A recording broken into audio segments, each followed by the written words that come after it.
You know, I really don't think this Subway Series has lived up to all the hype, but it is split 1-1 right now after the Mets win on Saturday. So let's talk some Mets baseball and, of course, the Subway Series with your favorite Mets content creator, Tyler Ward. My man, Wardy, what's going on, bro? Feeling good, feeling a lot better than I did just 12 hours before. I can tell you that much as a Mets fan. All right, so we had a chance to see greatness at the end of today's game, but both Juan Soto and Aaron Judge kind of didn't live up to the moment. They had a chance to have historic moments. Soto grounded out, Judge struck out.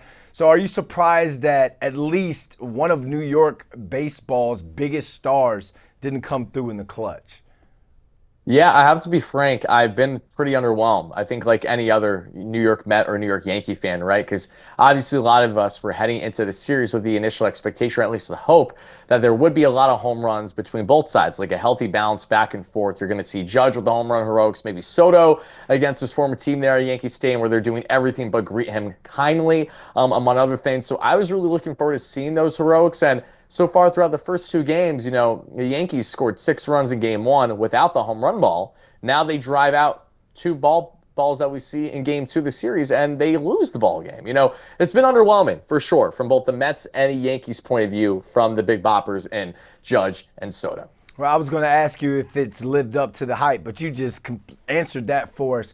So the question is, have the Mets looked like little bro in these last two games? Because that's been the narrative surrounding them when it comes to the Yankees.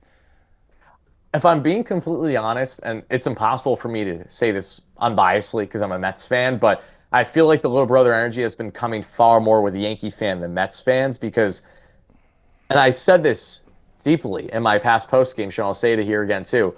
When you have Juan Soto, who was a one and done player with the Yankees, I look at that like an ex that got away, right? Either your favorite girl or favorite guy, because I don't discriminate, whatever you're into. You were with that person for either a one night stand, 6 months, or a year, and you had in your mind, okay, I got the ring picked out, I got the date picked out, I got the kids' names picked out, I got it all figured out. I'm locked and loaded. This is my future thing.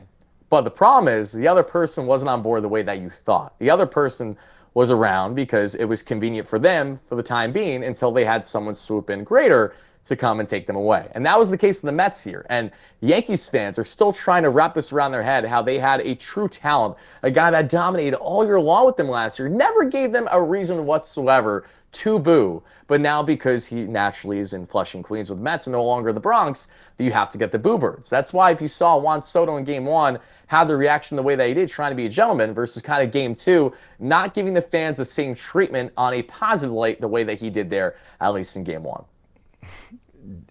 Date doctor advice from from Tyler Ward. Hey, I was sitting there. You just threw me off because I'm sitting there listening, like, yeah. One night stand at 6 months, a year. Sorry, baby, you ain't get that ring.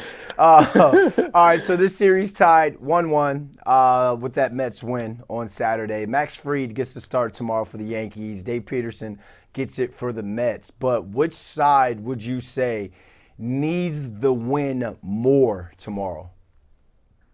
Needs the win, I would probably say between these two teams, the Mets need the win. Because if the Yankees win this series, it's going to be this continued narrative that, oh, look at that. Yankees took care of the Mets without a problem, even with Juan Soto on the team. And the media's going to run with it. We're going to run with it to an extent. We know this story is all on the wall right there. Whereas if the Mets go out and win this game, not only do they further reaffirm kind of their dominance in New York sports baseball right now, but what they ultimately do is showcase why they should not be continued to be deemed as this little brother. Because everyone forgets the Mets swept the Subway Series last year, but Yep. Yankees fans don't talk about it. You won't have them bring it up in any conversation. How did 2024 go naturally? Because 2024 was then and 2025 is now. So we got to focus on now. And the short term is that this game, I think, is more important to the Mets and to us fans to a degree than the Yankees. Because, again, we're going to have another Subway Series matchup, one.